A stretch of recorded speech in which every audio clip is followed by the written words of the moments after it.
Non.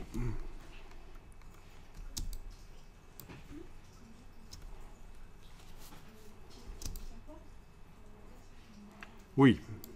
Alors ça va pas être évident à faire, à moins que vous maîtrisiez certaines fonctionnalités de répétition. Je ne vais pas m'attarder là-dessus.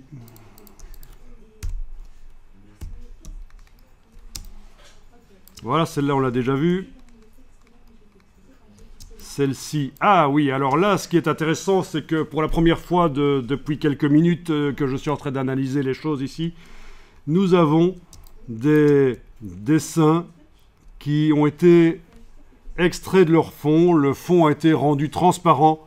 Et ça, c'est la technique de l'écrêtage de luminosité dans Photoshop. Si vous ne connaissez pas ça, vous allez perdre du temps et obtenir quelque chose de moins bonne qualité en utilisant des techniques de sélection comme la baguette magique ou autre. Ça ne va pas fonctionner. Et donc, il faut absolument maîtriser cette technique essentielle pour faire le travail. C'est l'écrêtage par luminosité. Avant de faire la petite démo dans Photoshop, j'analyse le reste.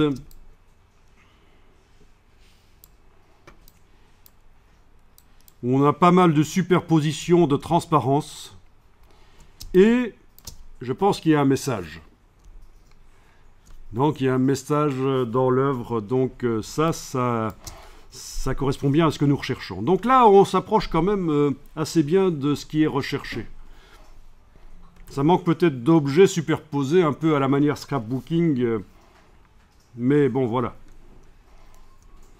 Alors l'autre œuvre ici, je l'avais déjà vue. Ok. Alors ici, dans Bing, j'ai juste tapé, par exemple, Clock Vintage Drawing, et je vais aller chercher... Ah oui, et aussi, dans les filtres, j'ai indiqué que je voulais du domaine public, tant qu'à faire. Et je vais voir si je peux faire apparaître une image. Alors, celle-là est déjà entourée de transparence, visiblement. Ça, c'est clair, c'est certainement du PNG, voilà, avec de la transparence. C'est du PNG en 32 bits, hein, donc 24 bits pour la couleur, 16 millions de couleurs, plus 8 bits pour la couche de transparence. Ok, je vais l'enregistrer. Ah tiens, il me l'enregistre en WebP parce que j'aurais certainement dû passer, pour avoir le PNG, j'aurais dû passer par le site qui répertoriait, donc un site avec certainement plein d'images du domaine public. Ce n'est pas grave, je vais donc ici ouvrir le WebP dans Photoshop. Le voilà.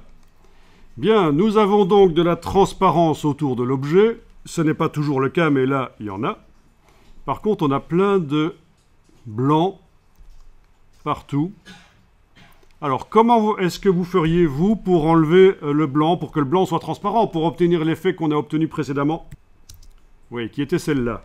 Obtenir ce genre d'effet de transparence. Eh bien, la baguette magique, c'est exactement ce qu'il ne faut pas. C'est totalement pourri.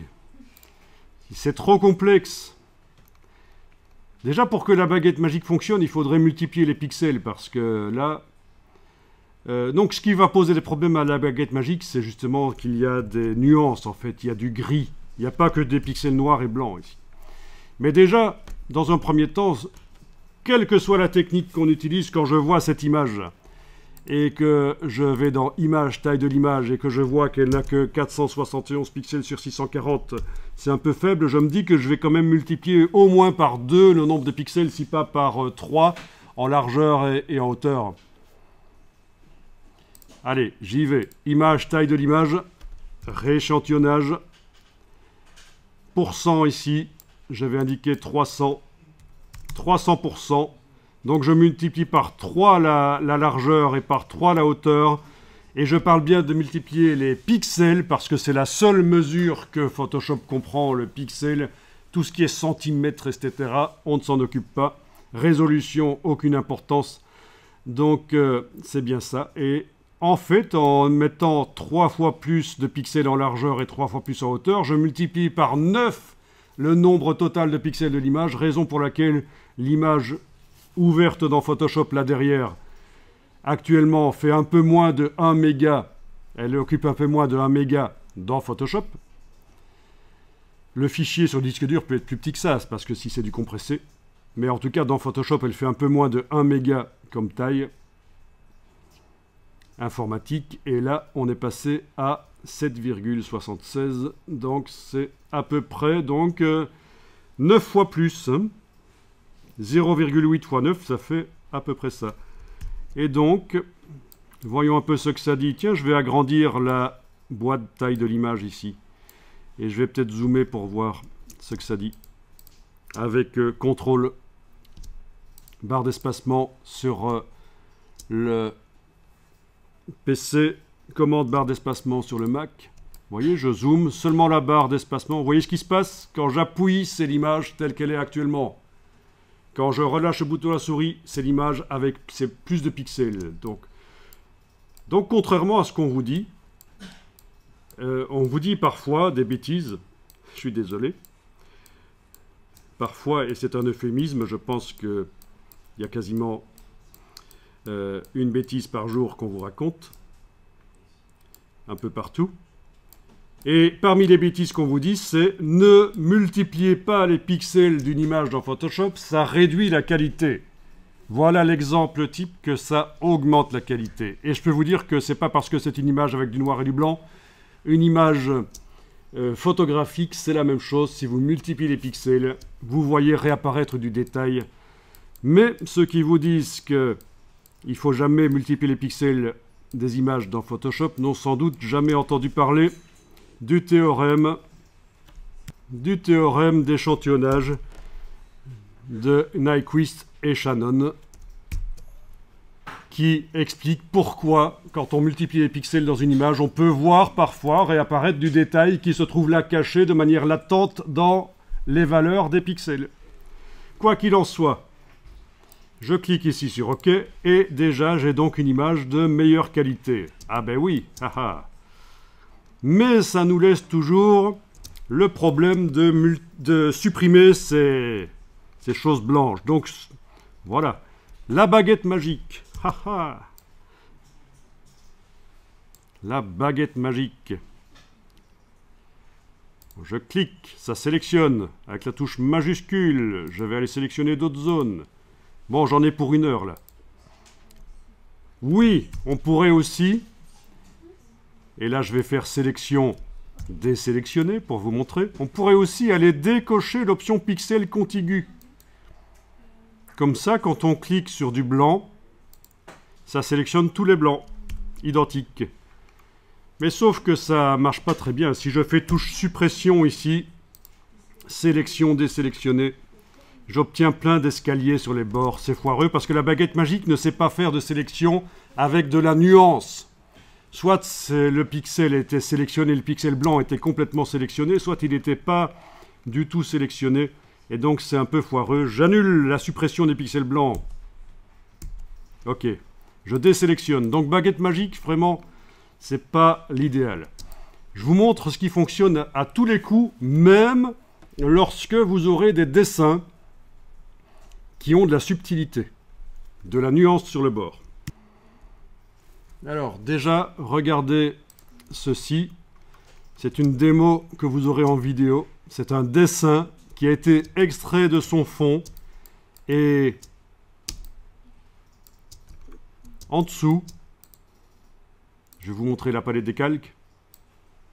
En dessous du dessin, il y a une image d'une partition.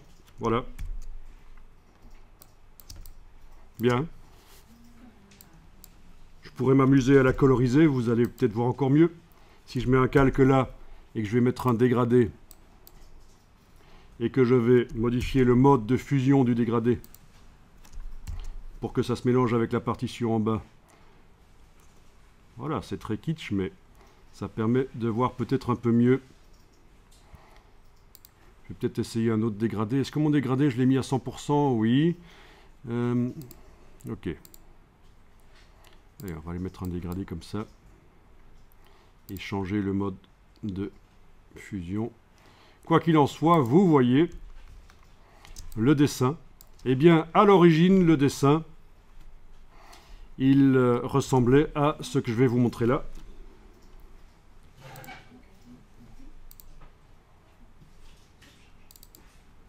C'est ceci, en fait. Et donc, la technique de l'écrêtage que je vais vous montrer sur l'horloge fonctionne même sur des dessins avec de la subtilité. Voilà. OK.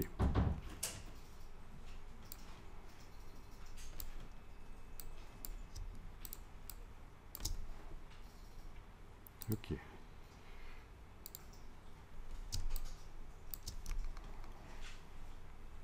Supprimer le fond. OK. Et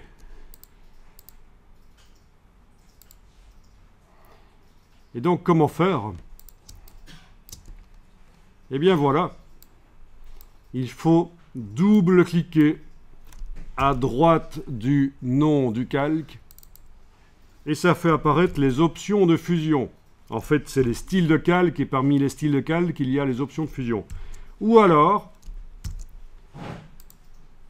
il faut aller dans menu calque,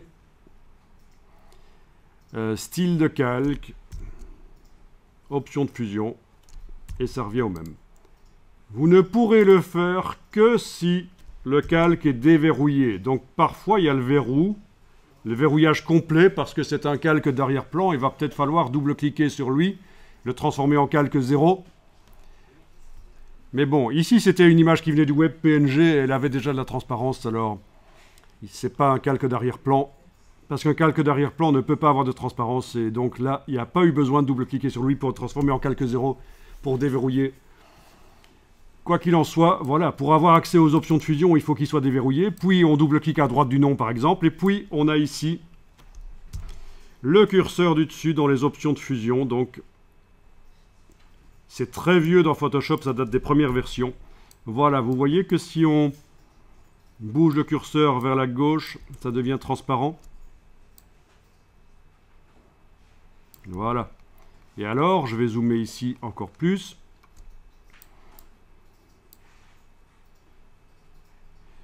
Et je vais peut-être abandonner ça parce que ce serait quand même plus sympa si je crée un calque vide que je mets en dessous et que je remplis par une couleur ou un dégradé, peu importe.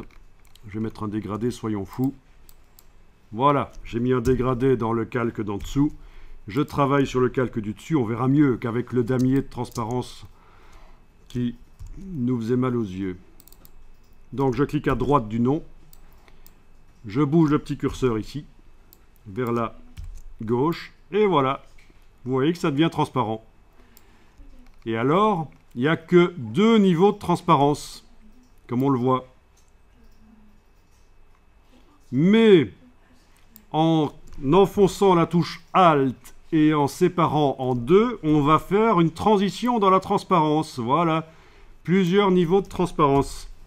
Et en positionnant ces 2 curseurs correctement, vous allez arriver à une sélection avec moins d'escalier que tout à l'heure avec la baguette magique.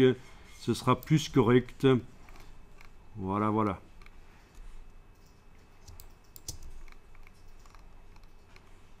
Ok, donc c'est l'écrêtage. Belle technique pour arriver à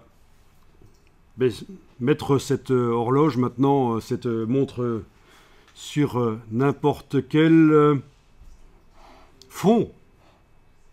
Donc il ne faut pas y passer des heures à faire la sélection des objets nécessairement. Cette technique que je viens de montrer est essentielle dans Photoshop. Il faut absolument la connaître. Ça fonctionne aussi sur des photos couleurs. Si je veux sortir un feu d'artifice de son fond noir, ça va fonctionner sans problème. Si je veux sortir un dessin ancien fait sur un papier beige, brun, si je veux le sortir de son fond, ça marche aussi. Ce n'est pas que pour des images noir et blanc. Oui, donc pour répondre à ta question, on aurait pu ne pas faire ça l'écrêtage et mettre en mode produit. Et on aurait sans doute, on se serait débarrassé du fond blanc, en effet.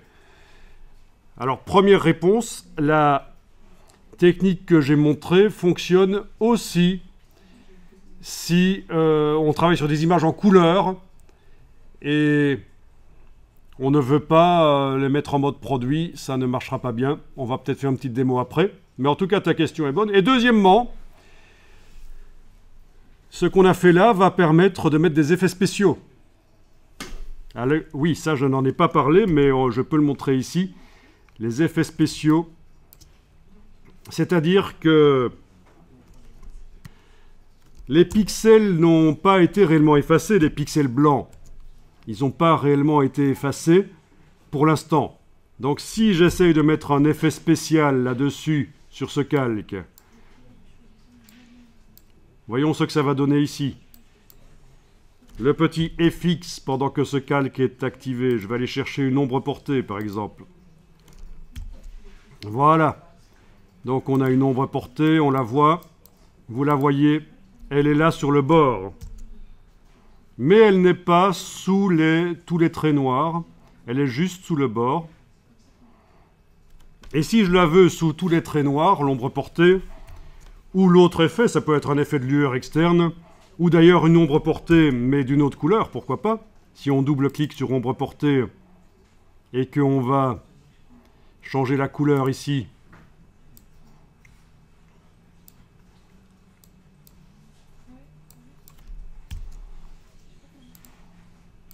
et le mode de fusion éventuellement. Voilà, vous voyez, on a un effet de lueur externe. Mais si je le veux partout à côté des traits noirs et pas seulement là où il y a de la transparence actuellement, eh bien il va falloir ruser. Alors voilà l'astuce. Il va falloir vraiment que les pixels blancs deviennent invisibles. Donc je crée un nouveau calque vide et je vais le fusionner avec le calque d'en dessous et de ce coup, l'écrêtage devrait disparaître et les pixels blancs devraient réellement être transparents. Et de ce coup, j'aurai l'effet spécial sous tous les petits traits noirs là. Alors allons-y, menu calque, fusionner avec le calque inférieur. Voilà. Comme prévu. Alors l'écrêtage est toujours là, mais en fait, je vais double-cliquer. On peut le remettre en place, il n'a plus de raison d'être. Voilà, il n'est plus là. L'effet spécial est toujours là, et l'effet spécial se met derrière tout. Donc voilà, ombre portée, je peux aller changer les différentes choses, la couleur, etc. La distance. J'ai utilisé l'ombre portée, mais on a aussi lueur externe. Lueur externe qui est quelque part, là oui, lueur externe qui permettrait de faire ça aussi, mais bon, voilà. Donc voilà, ça, avec la méthode du produit, ça ne marcherait pas. On a réellement effacé les pixels, là. C'est l'intérêt. Et vous avez vu l'astuce, d'ailleurs. Créer un calque vide, le fusionner avec le calque d'en dessous, ça efface réellement les pixels qui étaient blancs. Les pixels qui n'apparaissaient plus ont été effacés.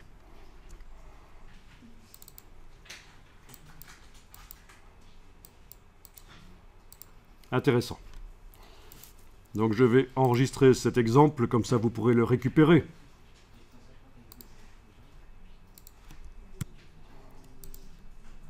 Bien alors je vais réouvrir en effet l'image originale ici. Et en effet, si on fait ceci, par exemple d'abord dans un premier temps je vais agrandir avec l'outil de recadrage, agrandir la zone ici, voilà, pour que ça respire un peu plus, voilà. Ensuite, je vais créer un calque, CTRL-clic, commande-clic, il va directement en dessous. Je ne l'avais pas fait tout à l'heure, parce que ce n'est pas essentiel. Je trace un dégradé dans le fond. Et en effet, pour répondre à ta question, s'il s'agit juste de garder, sans devoir mettre d'effets spéciaux, de garder uniquement ce qui est noir, c'est vrai que ça fonctionne dans ce cas-là. On active le calque là et on le met en mode produit, multiply, et voilà. Oui, ça marche, en effet.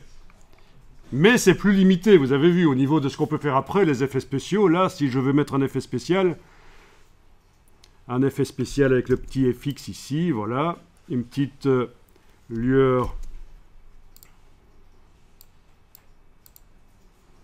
externe.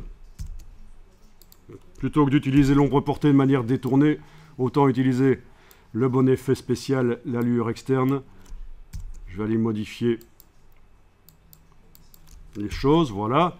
Eh bien, la lueur externe ne peut pas se mettre derrière les chiffres dans ce cas-là, parce que, bien sûr, ça tient compte uniquement les effets spéciaux de la transparence du calque. Et comme j'ai des pixels blancs là, c'est ça le problème. Raison pour laquelle l'autre chose que j'ai montré pourrait fonctionner. Là, je remets le calque du dessus en mode normal. Je double-clique à droite. Je bouge le curseur vers la gauche ici pour rendre les pixels blancs invisibles. Touche Alt pour séparer en deux, pour faire un truc plus propre. Voilà. Je crée un calque vide au-dessus. Je demande menu calque, fusionner avec le calque inférieur. Ceci dit, on peut certainement le faire par le clic droit aussi, mais allons-y. Menu calque, fusionner avec le calque inférieur. Ou, bien sûr, clic majuscule clic. Les deux calques sont activés. Dans ce cas-là, menu calque, fusionner les calques. Ça a juste remplacé la fonction fusionner avec le calque inférieur. Ça fonctionne aussi. Donc, nous avons les pixels blancs qui ont été effacés. Alors, mais dans ce cas-là, j'aurais dû enlever l'effet spécial avant de fusionner. Parce que j'ai justement utilisé la fonction fusionner les calques qui a intégré l'effet spécial. Donc, je viens d'annuler. Donc, j'ai quand même intérêt dans ce cas-là à activer seulement le calque du dessus et demander menu calque fusionner avec le calque inférieur. Voilà, ça marche. Et donc, l'effet spécial se met sur, voilà, comme prévu, uniquement donc autour de tout ce qui est noir en fait, voilà. Ça va plus loin. Donc c'est quand même essentiel de comprendre ça.